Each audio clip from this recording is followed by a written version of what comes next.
നമസ്കാരം. പ്രദക്ഷിണ വഴിയിലേക്ക് സ്വാഗതം. മാളികപ്പുറത്തമ്മ.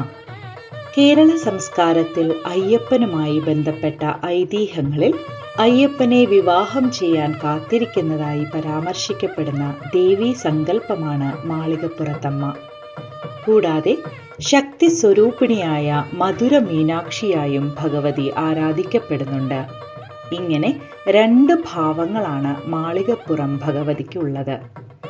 ശബരിമല അയ്യപ്പ ക്ഷേത്രത്തിൽ ഒരു ഉപദേവതയായി ആരാധിക്കപ്പെടുന്ന ദേവി മാളികപ്പുറത്തമ്മയാണ്. ശബരിമല അയ്യപ്പ ക്ഷേത്രത്തിന്റെ പ്രധാന ശ്രീകോവിലിൽ ദർശനം നടത്തിയ ശേഷമാണ് മാളികപ്പുറത്തമ്മയുടെ ശ്രീകോവിൽ സന്ദർശിക്കുന്നത്.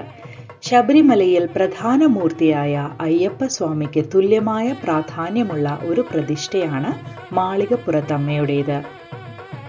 മാലയിട്ട് വ്രതമെടുത്ത് ശബരിമലയിൽ 18-ാം പടി കയറി തൊഴാനെത്തുന്ന എല്ലാ പുരുഷന്മാരെയും അയ്യപ്പനെന്നും എല്ലാ സ്ത്രീകളെയും മാളികപ്പുറത്തമ്മ എന്നുമാണ് തീർത്ഥാടന കാലം കഴിയുന്നതുവരെ വിളിക്കുന്നത്. മാളികയുടെ ആകൃതിയിൽ നിർമ്മിക്കപ്പെട്ട ആലയത്തിൽ കുടികൊള്ളുന്നതിനാലാണ് മാളികപ്പുറത്തമ്മ എന്നറിയപ്പെടുന്നത് എന്നാണ് വിശ്വാസം. ധർമ്മശാസ്താവിന്റെ ശ്രീകോവിൽ സ്ഥിതി ചെയ്യുന്നതിന് വടക്കു ഭാഗത്ത് ഏകദേശം 200 മീറ്റർ മാറിയാണ് മാളികപ്പുറത്തമ്മയുടെ ശ്രീകോവിൽ സ്ഥിതി ചെയ്യുന്നത്. മഹിഷിയെ നിഗ്രഹിച്ച് ശാപമോക്ഷം നൽകിയപ്പോൾ മഹിഷി സുന്ദരിയായ ഒരു സ്ത്രീയായി മാറുകയും അയ്യപ്പനോട് തന്നെ വിവാഹം കഴിക്കാൻ അഭ്യർത്ഥന നടത്തുകയും ചെയ്തു എന്നാണ് ഐതിഹ്യം. ആ സ്ത്രീയാണ് മാളികപ്പുറത്തമ്മയായി ആരാധിക്കപ്പെടുന്നത്. നിത്യബ്രഹ്മചാരിയായ അയ്യപ്പൻ തന്നെ കാണാൻ കന്നി അയ്യപ്പന്മാർ ആരും വരാതിരിക്കുന്ന കാലത്ത് മാളികപ്പുറത്തമ്മയെ വിവാഹം കഴിച്ചുകൊള്ളാമെന്ന് വാക്ക് നൽകിയതായാണ് വിശ്വാസം.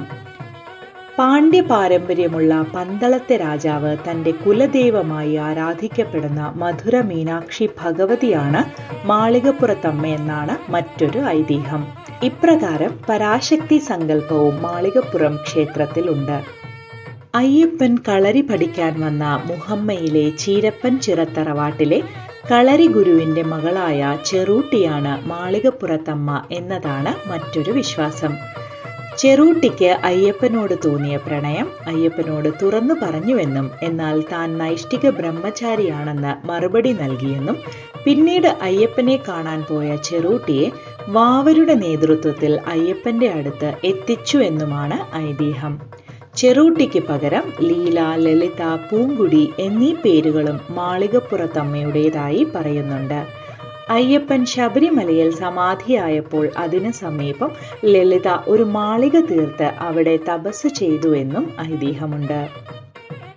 കന്നി അയ്യപ്പന്മാർ ആരും വരാതിരിക്കുന്ന കാലത്ത് മാളികപ്പുറത്തമ്മയെ വിവാഹം കഴിച്ചുകൊള്ളാമെന്ന് അയ്യപ്പൻ വാക്കു നൽകി എന്ന ഐതിഹ്യവുമായി ബന്ധപ്പെട്ട് ശബരിമലയിൽ മകരവിളക്ക് ഉത്സവം സമാപിച്ച ശേഷം രാത്രിയിൽ നടത്തുന്ന ചടങ്ങാണ് മാളികപ്പുറത്തമ്മയുടെ എഴുന്നള്ളത്ത്.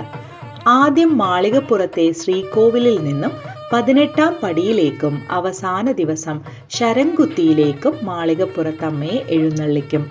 സന്തോഷത്തോടെ ശരംകുത്തിയിലെത്തുന്ന മാളികപ്പുറത്തമ്മ ശരംകുത്തിയിൽ കന്നി അയ്യപ്പന്മാർ നിക്ഷേപിച്ച ശരങ്ങൾ കണ്ട് വിഷമത്തോടെ തിരിച്ചു മടങ്ങുന്നതാണ് ചടങ്ങ്.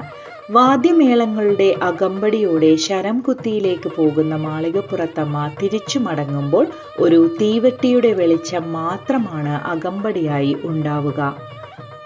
നാളികേരം ഉരുട്ടൽ, ഭഗവതി സേവ, പുഷ്പാഞ്ജലി, പായസം, പട്ടുചാർത്തുക, ത്രിമധുരം, പട്ടും താലിയും നടക്കി വെക്കുക എന്നിവയാണ് വഴിപാടുകൾ.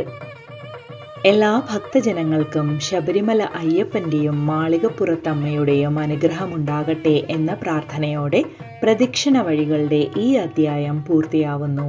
നന്ദി.